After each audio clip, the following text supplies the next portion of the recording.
Hoy vamos a hablar aquí sobre las religiones más extrañas, o digamos, diferentes, alrededor del mundo.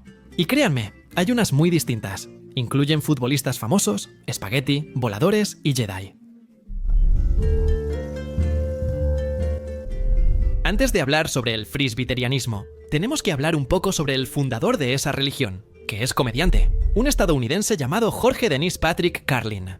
Su tipo de humor era de crítica social, y lo menciono porque Carlin, a pesar de que aparentemente creció como católico, y también fue educado en escuelas parroquiales, él como que no le gustaba nada eso de la religión. Él decía, abro comillas, que la religión es la mayor tontería de todas, cierro comillas.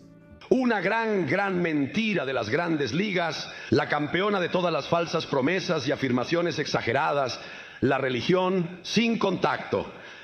Él solía bromear diciendo que hasta creó su propia religión, el presbiterianismo. Si te fijas, ese nombre inicia con un frisbee. Y sí, es el mismo frisbee que ves en las películas, que normalmente aparece en una escena. Cuando el director no tiene nada que mostrar, entonces pone a alguien en el parque, lanzando un frisbee para que un perro lo atrape. Y en eso, Carlin decía, en tono de burla, que esa era su religión, el presbiterianismo. Él lo llamó presbiterianismo, y lo definió como un alma, que es lanzada a un techo, y simplemente se queda ahí para nunca ser recuperada. Parece un poco como un purgatorio. De hecho, tal vez Carlin no dejó sus raíces católicas tan atrás después de todo. Si te gustan estos videos, suscríbete al canal. Hay uno nuevo cada semana. Deja tu like y comparte el video. Me ayuda mucho. Dale like si puedes y vámonos. El noalpinismo fue fundado por Dwight D. York, que era un criminal con varios delitos que algunos ni siquiera se pueden mencionar aquí. Sin embargo, también fundó otros grupos enfocados en musulmanes negros. Música. La literatura identifica al líder como Malachi Sodok York, gran maestro supremo, y lo describe como un orador carismático. Pero, más tarde, él empezó a juntar algunas cosas, como el judaísmo, el cristianismo, religiones de ovnis, criptozoología y hasta la teoría de los Anunnaki. Ya hablé de esto en el canal. Si quieres saber más, revisa la tarjeta y la descripción. Bueno, él llamó a su grupo por última vez Nación Noalbiana, o Nación Noalbiana Unida de los Moros, o simplemente Noapianos. Música. La cultura está conectada, así que si dices que somos cultos porque hallamos una cultura que nos funciona, sí. Duarte también era un supremacista negro. O sea, él creía o cree, no sé si sigue vivo o no, que los negros son superiores a otras razas. Por supuesto, eso influyó en la religión que él fundó. El Southern Poverty Law Center, una organización de defensa legal especializada en derechos civiles y litigios de interés público, describió el sistema de creencias de los noalbianos como una mezcla de ideas de supremacía negra con la adoración de los egipcios y sus pirámides, una creencia en ovnis y varias conspiraciones relacionadas con los Illuminati y los Bilderbergers. Ellos citaron la carta de York, fechada el 10 de noviembre de 2004 como lo siguiente: el caucásico no fue elegido para liderar el mundo. No tienen emociones reales al crear. Nunca pretendimos que fueran pacíficos. Fueron creados para ser asesinos, con bajos niveles de reproducción y una vida corta. Otra teoría sobre el origen racial noalbiano dice que los caucásicos descienden de Caín. Adán y Eva fueron enviados a las islas del Egeo, entre Asia y Europa, y ahí tuvieron hijos. El primogénito de cada pareja fue albino. A esos albinos se les llama Caín en la Biblia, y Caín es la abreviatura de caucásico. Entonces, son ideas bastante pesadas, por lo que vi, que ni siquiera voy a mencionar aquí también. Pero, por ejemplo, está el asunto de enterrar vetos para que crezcan y vivan donde están reunidos y organizados para dominar el mundo. Cosas así.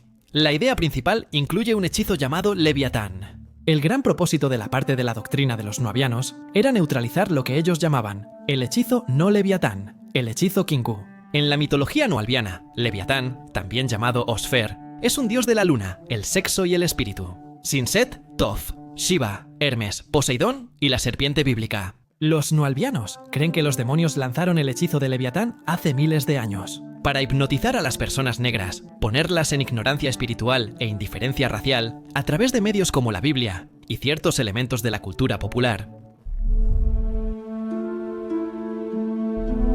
Sí, hablo de las enseñanzas Jedi de Star Wars. Sé que puedes pensar que es mentira, pero si lo buscas en Google, lo encontrarás. Según un artículo de UOL, igual que la religión del frisbee, el jedaísmo parece haber iniciado como una broma. Allá por el año 2001, cuando varias personas registraron su religión como Jedi en los censos nacionales.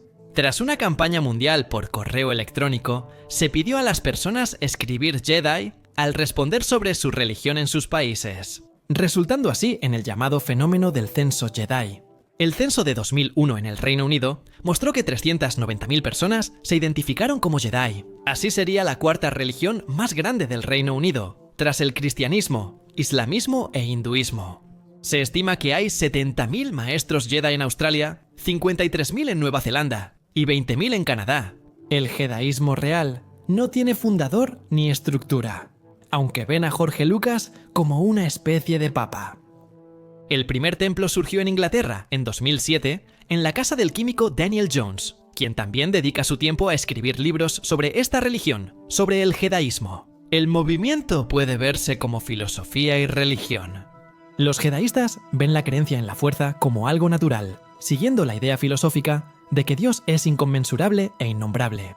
La religión jedaísta se ha basado en teorías comparativas relacionadas con un tipo específico de humanismo, utilizando características precisas. En otras culturas, religiones y filosofías, como el budismo zen y el monasticismo europeo. Por su organización, jerarquía, símbolos, rituales y creencias sobrenaturales. En el caso de la fuerza, de alguna manera se presenta como una religión. A pesar de no exigir exclusividad de sus miembros, quienes pueden ser católicos y jedis, umbandistas y jedis, o incluso ateos y jedis. Si buscas en Google, hallarás el sitio Temple of the Jedi Order, que explica más sobre el tema. Los agoris, rama del hinduismo, creen tener más de 1000 años. Dicen que estos seguidores serían hombres santos, dedicados a la liberación, algo común en las religiones.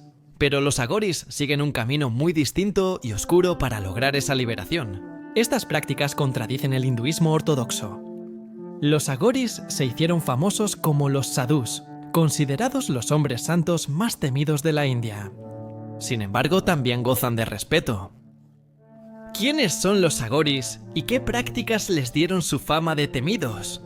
Bueno, los agoris adoran a Shiva, también llamado Mahakala, que sería el destructor, y a Shakti o Kali. Los agoris generalmente se encuentran permaneciendo cerca de lugares de cremación, principalmente en Varanasi. Sin embargo, también pueden hallarse en zonas más remotas, como las frías cavernas del Himalaya, las selvas de Bengala y los desiertos de Gujarat.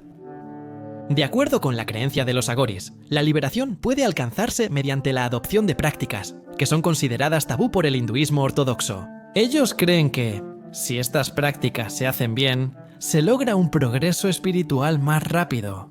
El camino de los agoris es aterrador, pues quienes no realizan bien sus prácticas pueden quedar más atados a la rueda de la existencia. Una de las prácticas más famosas de los agoris es el canibalismo. Por supuesto, ellos no andan matando gente y haciendo una parrillada después. En vez de eso, es la carne de los cadáveres llevados a los lugares de cremación la que ellos consumen. Esa carne humana suele comerse cruda, aunque a veces se asa por el fuego. Los agoris creen que las extinciones son solo ilusiones y obstáculos en el camino del desarrollo espiritual de una persona. Así, ellos no ven diferencia entre el bien y el mal, y no ven diferencia entre la carne humana y la animal. El consumo de carne de cadáveres es parte del sistema de creencias de los agoris, quienes también beben orina y comen heces. Estas prácticas supuestamente ayudan a matar el ego y permiten la percepción humana de la belleza. En 2005 en Estados Unidos. Pon atención, la historia está buena. Bueno, la gente quería hacer obligatorio enseñar el creacionismo en las escuelas, junto con el evolucionismo. El creacionismo, en este caso, sería la creencia de que el universo fue creado por una entidad divina, y el evolucionismo es eso de la evolución de las especies. Bueno, esas dos cosas se mezclarían y enseñarían en el mismo lugar. Algunas personas no estarían de acuerdo, como Bob. Él es Bob. Henderson, que publicó una carta abierta para el Consejo de Educación de Kansas, pidió que sus supuestas creencias religiosas también fueran incluidas en ese tema. Ahí, en ese desarrollo. Bob explicó en el mensaje que creía que el universo fue creado por un monstruo de espagueti volador. Y si el creacionismo fuera incluido en las aulas, nada más justo para él que se le diera el mismo trato a las enseñanzas de su religión, el llamado pastafarianismo. En la carta, él decía: algunos lo dudan, así que les puede ayudar saber más de nuestras creencias. Demostraremos que un monstruo volador de espagueti creó el universo. Ninguno de nosotros, claro. Estaba cerca para verlo suceder. Tenemos textos escritos al respecto y varios volúmenes que explican su poder a detalle. La religión creció y ahora hasta tiene un sitio web que afirma existir desde hace siglos. El portal asegura que sus creencias están basadas en ciencia pura y que cualquier cosa que parezca humor o sátira es mera coincidencia. Un elemento importante del culto al monstruo del espagueti volador son los piratas, considerados los pastafarianos originales. Por eso quienes practican esta religión se visten de piratas. Según el sitio web de la Iglesia del Espagueti Volador, su congregación no cobra dinero a los fieles. Cada viernes es feriado religioso, y tras la muerte, los creyentes van a un paraíso con un volcán de cerveza. La Iglesia de los Subgenios es una religión parodia o satírica en relación con otras creencias. Enseña una filosofía compleja, centrada en D.R. Bob Dobbs, un supuesto vendedor de los años 50 reverenciado como profeta de la Iglesia. Los líderes subgenios crearon narrativas detalladas sobre Dobbs y su vínculo con dioses y conspiraciones. Su dios principal es Jehová I, que Dobbs vio en una televisión hecha por él. Esa deidad está acompañada por dioses tomados de otros artículos de ficción popular. La literatura de los subgenios describe una gran conspiración que busca lavar el cerebro del mundo de los primeros seguidores de Dobbs. En sus relatos, la Iglesia combina referencias culturales de diversas fuentes. Van Stank, cofundador de la Iglesia en los años 70, es el líder publicitario. Él imitó acciones de otros líderes religiosos, usando la táctica de Kutcher Jamie, el intento de parodiar religiones muy conocidas. Los líderes de la Iglesia instruyen a sus seguidores a evitar el comercialismo dominante y la creencia en verdades absolutas. El grupo defiende la calidad del Slack, que es de suma importancia, pero nunca se define claramente. Se desconoce el número de seguidores, aunque la Iglesia ha sido bien recibida por estudiantes universitarios y artistas de Estados Unidos.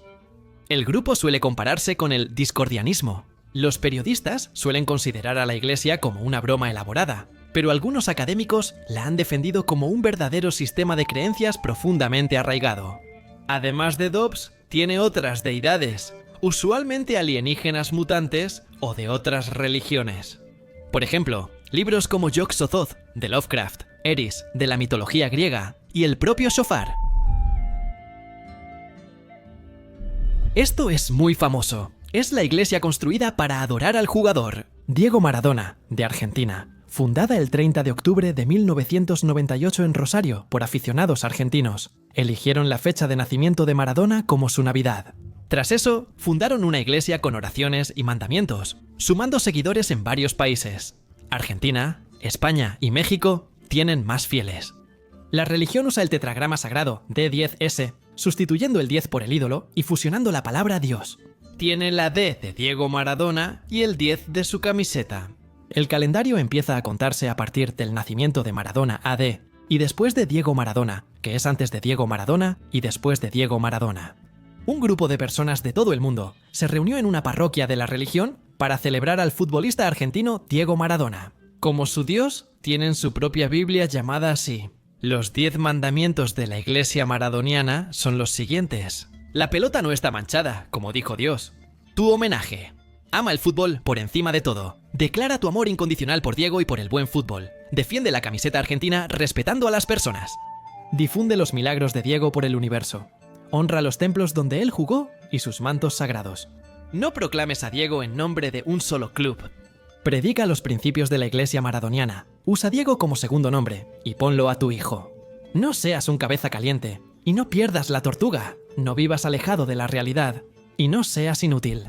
Si llegaste hasta aquí, deja tu like, suscríbete, comparte y dale hype al video. Eso me ayuda mucho. Después de dejar tu like y darme unos 90 puntos, quizás suba en el ranking, ¿va?